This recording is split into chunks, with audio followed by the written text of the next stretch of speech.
சுகஸ்வஸ்தி channel நேயர்களுக்கு அன்பான வணக்கங்கள். இன்றைக்கு நம்ம பதிவில் சென்னையில் இருக்கிற மிகவும் புகழ்பெற்ற அஷ்டலக்ஷ்மி கோயிலை பற்றி தான் பார்க்க இருக்கிறோம். இதுவரை நீங்கள் எங்கள் சேனலை சப்ஸ்கிரைப் செய்யாமல் இருந்திருந்தால் மறக்காமல் சப்ஸ்கிரைப் செஞ்சுருங்க. கூடவே பெல் பட்டனையும் சேர்த்து ப்ரெஸ் பண்ணிடுங்க. முதல்ல நம்ம அஷ்டலக்ஷ்மி கோவிலோட புராணத்தை பார்க்கலாம். வேதங்கள் மற்றும் புராணங்களின்படி தேவர்களும் அசுரர்களும் பார்க்கடலையும் போது கடலிலிருந்து லக்ஷ்மி தேவி தோன்றினார். மகாவிஷ்ணு லக்ஷ்மி தேவியை மணந்தார். அவர்கள் பக்தர்களின் விருப்பங்களை நிறைவேற்றினார். அஷ்டலக்ஷ்மி தேவி அஷ்டமா சித்தியையும் அஷ்ட ஐஸ்வர்யத்தையும் வழங்கும் தெய்வம். இக்கோவிலில் மகாலட்சுமியும் 8 வடிவங்களில் வீற்றிருப்பதால் இக்கோவில் அஷ்டலக்ஷ்மி கோவில் என்று அழைக்கப்படுகிறது. கோவில் கட்டப்பட்டதும் கோவில் நிர்வாகிகள் ஜீர்ணோதாரண அஷ்டபந்தன மகா கும்பாபிஷேகத்தை நடத்தினர். கோவில் மொத்தம் 32 கலசங்கள் புதிதாக போடப்பட்டன. கருவறையின் மேல் 5.5 அடி உயரத்தில் தங்கம் பூசப்பட்ட கலசம் ஒன்று சேர்க்கப்பட்டுள்ளது. இந்த கோவிலானது காஞ்சிபுரம் மாவட்டத்தில் உள்ள பஞ்சாயத்து நகரமான உத்திரமேரூரில் உள்ள சுந்தரராஜ பெருமாள் கோவிலை போன்று இக்கோவில் கட்டப்பட்டுள்ளது. இது பண்டைய திராவிட மற்றும் சமகால கோவில் கட்டிடக்கலையின் கலவையாகும். இந்த ஆலயம் முதல் வேத மந்திரமான ஓம் வடிவில் வடிவமைக்கப்பட்டு கட்டப்பட்டுள்ளது. அஷ்டலக்ஷ்மி கோவிலின் வடிவம் ஓம் போல இருப்பதால் ஓம்கார கஷேத்திரம் என்றும் அழைக்கப்படுகிறது. கோவில் கருவறைகள் பல அடுக்கு வளாகத்தில் கட்டப்பட்டுள்ளன. திருக்கோஷ்டியூரில் இந்த பாணியில் தோற்றம் உள்ளது. அதாவது ஒவ்வொரு தளத்திலும் விஷ்ணு 3 வடிவங்கள் காட்சி தருவார். அதுபோலவே அஷ்டலக்ஷ்மி கோவிலிலும் ஒவ்வொரு தளத்திலும் லக்ஷ்மி தேவிகள் ஒவ்வொரு விதமாக காட்சியளிக்கின்றனர். லக்ஷ்மி தேவியின் 8 வடிவங்களின் சன்னதிகள் தனித்தனி சன்னதிகளில் 4 நிலைகளில் அமைந்துள்ளன. லக்ஷ்மி தேவி மற்றும் விஷ்ணுவின் பிரதான சன்னதி 2ஆம் நிலையில் உள்ளது. மகாலட்சுமி மற்றும் மகாவிஷ்ணு இருவரும் கிழக்கில் வங்காள விரிகுடா எதிர்கொண்டு 7 அடி உயரத்தில் நின்ற வடிவில் உள்ளனர். அவர்கள் கைகளில் தாமரைகள் மற்றும் அபய வரத முத்திரைகள் வைத்திருப்பார்கள். பிரதான கருவறையில் வெண்கலத்தால் செய்யப்பட்ட உற்சவ தெய்வங்களும் உள்ளன. முதல் தளத்தில் ஆதிலக்ஷ்மி, தானியலக்ஷ்மி, தைரியலக்ஷ்மி சன்னதிகள் உள்ளன. ஆதிலக்ஷ்மி சன்னதியில் தேவி தெற்கு நோக்கி அமர்ந்த நிலையில் உள்ளார். பூர்ண கும்பம், கண்ணாடி, துவஜா எனப்படும் கொடி, ரிஷபம் எனப்படும் எருது, பேரிகை எனப்படும் தீரம், தீபம் மற்றும் ஸ்வஸ்திகா ஆகியவை அவரது காலடியில் செதுக்கப்பட்டுள்ளன. இவரை வழிபட பக்தர்கள் நீண்ட ஆயுளும் ஆரோக்கியமும் செல்வமும் பெறுகின்றார்கள். அடுத்ததாக தானியலக்ஷ்மி சன்னதி. மேற்கு பிராகாரத்தில் தேவி மேற்கு நோக்கியவாறு அமைந்துள்ளார். அம்பு, தானிய காதை, வலது கைகளால் வரத முத்திரை மற்றும் கரும்பு, கிண்ணம், இடது கைகளால் அபயஹஸ்தா ஆகியவற்றை பிடித்திருப்பார். 6 கைகளை உடையவர் இவர். அவருடைய பீடத்தில் யானையின் உருவம் செதுக்கப்பட்டுள்ளது. ஏராளமான விவசாய விளைச்சல் பெற பக்தர்கள் தானியலட்சுமியை வழிபடுகின்றனர். அடுத்தது தைரியலட்சுமி. மையத்தில் தேவி இருக்கிறார்.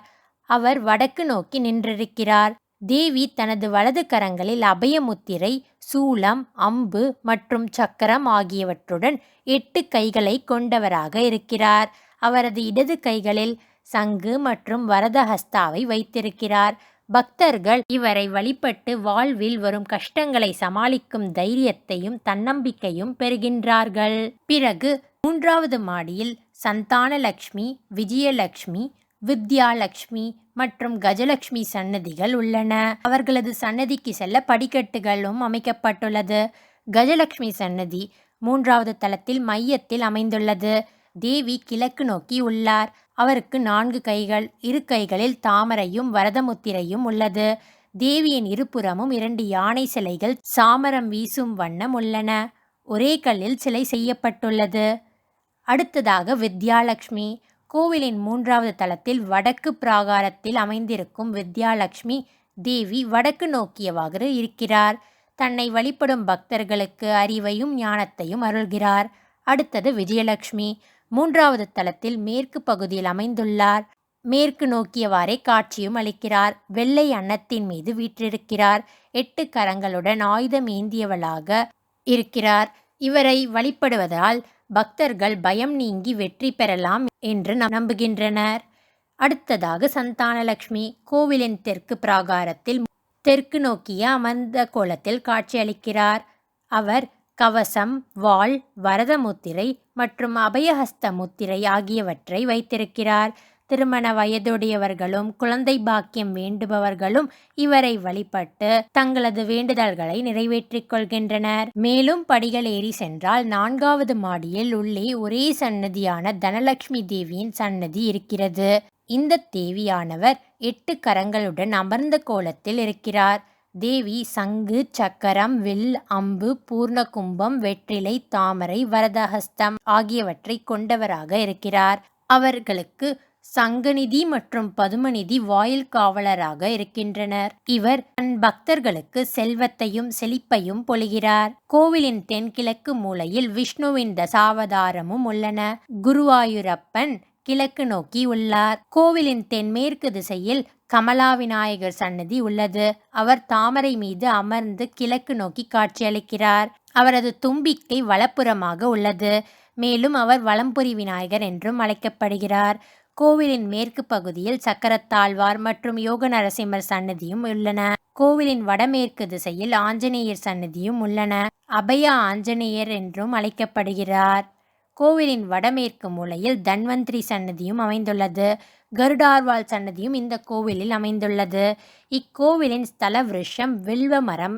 இந்த கோவில் கடற்கரைக்கு அருகில் இருப்பதால் கோவிலுக்கு குளம் என்று தனியாக இல்லை. தமிழ்நாட்டில் கிழக்கு கடற்கரையில் உள்ள ஸ்ரீ மகாவிஷ்ணுவின் மனைவியான அஷ்டலட்சுமிக்கு அர்ப்பணிக்கப்பட்ட ஒரே கோவில் இதுவாகும். அஷ்டலட்சுமி சமுத்திரத்தில் நிலந்து தோன்றியதால் கடலை பார்த்தவாறு கடற்கரையில் கோவில் எழுப்பப்பட்டுள்ளதாக கூறப்படுகிறது. தமிழ் மாதமான தை வெள்ளிக்கிழமைகளிலும் ஆடி மாதத்தில் வெள்ளிக்கிழமைகளிலும் அஷ்டலட்சுமி தேவியர்களுக்கு சிறப்பு பூஜைகளும் செய்யப்படுகின்றன. அன்னை மகாலட்சுமி தன் பக்தர்களின் வாழ்வு மகிழ்ச்சியாகவும் வளமாகவும் இருப்பதற்காக இங்கு அருள்பாலிக்கிறார் என்றே நம்பப்படுகிறது. இக்கோவிலில் பவித்ரா உற்சவம், தனுர்மாத பூஜை, ஜென்மாஷ்டமி, நவராத்திரி, தீபாவளி, கார்த்திகை தீபம், ஆங்கில புத்தாண்டு, பொங்கல் மற்றும் தமிழ் புத்தாண்டு தினம் ஆகிய தினங்களில் சிறப்பு பூஜைகள் நடைபெறுகின்றன. இத்தனை சிறப்பு வாய்ந்த இந்த கோவிலானது பெசநகர் பீச்சின் அருகிலேயே அமைந்துள்ளது. கோயிலோட லொகேஷனையும் நான் டிஸ்கிரிப்ஷன் பாக்ஸில் தரேன், அதனையும் நீங்கள் பயன்படுத்தி கொள்ளலாம். 4 தலங்களில் அற்புதமாக காட்சி தரும் அஷ்டலட்சுமிகளையும் நாமும் சென்று தரிசனம் செய்து நல்ல பல பலன்களை பெறுவோம். இந்த கோவிலானது காலை 6:30 மணி முதல் மதியம் 12 மணி வரையிலும் மற்றும் மாலை 4 மணி முதல் 8:30 மணி வரையிலும் திறந்திருக்கும். இந்த கோவிலுக்கு நீங்கள் ஏற்கனவே போயிருக்கீங்கன்னா உங்களுடைய அனுபவத்தை கமெண்ட் பாக்ஸில் ஷேர் பண்ணுங்கள். இது போன்ற ஆன்மீக தகவல்களை நீங்கள் உடனே பெற எங்கள் சேனலை மறக்காமல் சப்ஸ்கிரைப் செஞ்சுருங்க. கூடவே பெல் பட்டனையும் சேர்த்து ப்ரெஸ் பண்ணிடுங்க. இன்றைக்கு இந்த பதிவு உங்களுக்கு பயனுள்ளதாக இருக்கும் என்று நம்புகிறேன். மீண்டும் உங்களை அடுத்த பதிவில் சந்திக்கும் வரை நன்றி, வணக்கம். இந்த வீடியோ உங்களுக்கு பிடிச்சிருந்தா லைக் பண்ணுங்கள், கமெண்ட் பண்ணுங்கள், ஷேர் பண்ணுங்கள். மறக்காமல் சப்ஸ்கிரைப் பண்ணுங்கள்.